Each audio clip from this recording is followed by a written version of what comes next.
A question I get asked all the time as a qualified veterinarian is my pet really getting the best nutrition from their food? Well, all we want for our cats and dogs is to be healthy and happy, but with so many pet food types and brands in the market, how do you even know if you're making the right choice? I've spent a lot of time discussing this exact topic with specialists in their respective fields. Go check out the interviews on my channel. And I have done my own due diligence as well. So in today's video, we're going to dive into the essential signs that your pet is eating well and getting the nutrition they need. Whether it's kibble, raw meat-based diets, cooked, or even formulated food. Watch till the end to get some tips that you can use in the future. Let's go.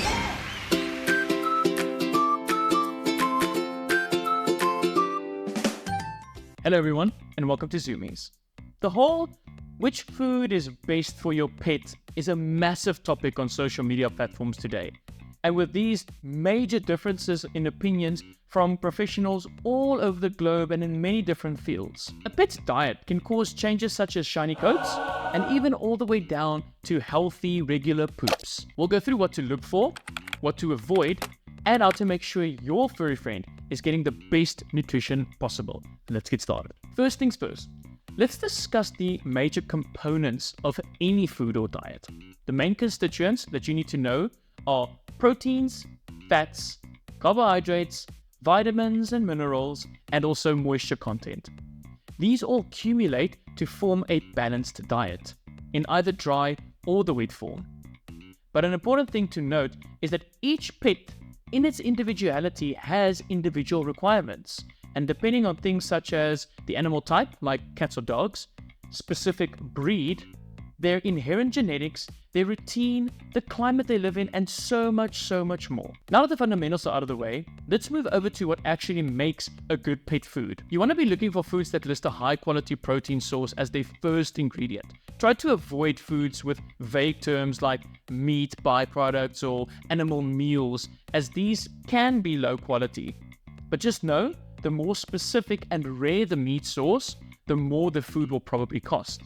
And the availability of different sources will also vary from where you live. Some countries have abundant choices, whereas other countries are not really able to formulate such specific diets. A balanced diet is key, so your pet's food really needs to include a mix of proteins and then healthy fats, some carbohydrates, along with essential vitamins and minerals. Always check the label for an AAFCO, or Association of American Feed Control Officials, statement, which indicates that the food meets basic nutritional requirements for your cat or dog. Now, AAFCO aren't the only reference framework, but they're definitely the most well-known and the most regulated. Now, you may ask, if I think my pet's diet is good, how do I know if my pet is really thriving or just surviving? This is a really good question, and sometimes kind of hard to answer, as some pet owners do everything perfectly well and feed the best diet available, but still their pets seem to be falling ill. Well, here are a few telltale signs to watch out for. I just need to point out here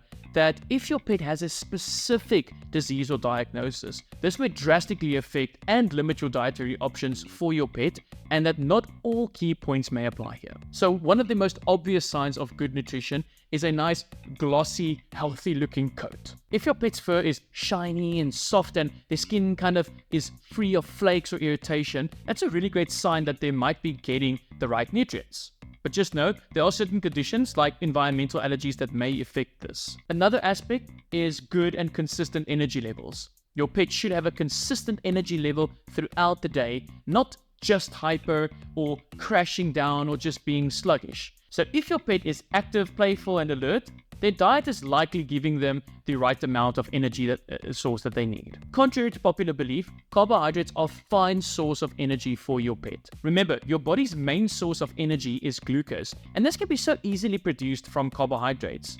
Just maybe don't add in excessive carbohydrates. It's no secret that vets are always dealing with So, needless to say, you should be paying special attention to your pet's bathroom habits. Are they having nice, regular, well-formed stools? Good digestion is a key indicator that the food is being absorbed properly and that your pet's gut health is in check. Conversely, frequent diarrheas or even constipations or excessive gas buildup or borborygmy, which is increased gut cells, could signal that something isn't quite right.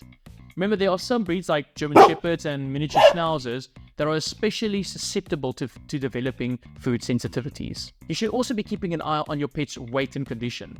They should have a well-defined waistline, and you should just be able to feel their ribs without too much padding. Same goes for their top line on their spine. Obesity and being overweight can both be signs of poor nutrition. Yes, they may also be a sign for illness, and if you are unsure, rather contact your vet and make sure. I know someone is going to bring up dental condition as well, so let's talk about it. Good dental hygiene can also be affected by the diet. A poor quality dry diet may cause kind of more bacteria and plaque to build up quicker on your pet's teeth without any sort of intervention like brushing. But genetics and certain infections can also leave your pet with bad teeth. So don't think that diet directly is the only factor that is affecting your canine or feline's teeth health. Those were the absolute basics. But now, what if things aren't going well? Here are some red flags that your pet might not be getting the best food. In the contrary to, as we discussed earlier, a dull-looking coat, or if they are consistently scratching at dry flaking skin, it might be time to reassess their diet. These could be signs that they're missing out on essential fatty acids or even other key nutrients, omega-3, vitamin A, and zinc. But as mentioned earlier, frequent diarrhea, vomiting, or constipation, these are kind of your big red flags. If you're noticing these issues regularly, it could be that the food isn't really agreeing with your pet. And as your pet gets older, their dietary requirements may also change, and so may the need of their diet, and that will need to be adapted as well. If you find yourself frequenting the vet way too often, I think it would be a good idea for you to discuss your pet's diet and dietary requirements, and possibly even getting a referral to a nutritionist to help you with some formulation or choosing the best diet that you can afford that brings about the most advantage for your pet. Just want to put a little disclaimer here saying that raw diets are not always the better option and can have a lot of caveats. So let's say you're trying to switch diets, whether that is between brands or going from kibble diets to raw cooked diets. What is the best approach to do that? It's important to switch foods gradually to avoid upsetting your canine or feline stomach. Start by introducing small amounts of the new food with the old ones and gradually increasing the proportion of the new food over about 7 to 10 days. I tend to recommend a 25% change over every 2 to 3 days, and that seems to work pretty well, and I've had pretty good results. But can you expect your pet to show signs of improved health during this transition time? And the short answer is, well, maybe. I normally advise people to give your pet at least 3 to 6 months on a new diet before deciding whether or not you think it's worth it or not. And remember, it's always a good idea to consult your veterinarian or nutritionist before making any significant changes to your pet's diet. They can provide recommendations tailored to your pet's specific needs. And please do not follow the advice from a random person on TikTok or YouTube. Hell, even me. Take in as much information from as many sources as possible, do your own research, evaluate your individual needs, and decide what you want to do next. A major tip I want to reveal to you here is try to add a good quality pre or probiotic to your pet's diet during any food transitions. It may actually allow them to make quicker adaptations to their diet changes. And I wonder if I should maybe do a whole video on that. You know, the whole prebiotics, probiotic, postbiotics. What do you think?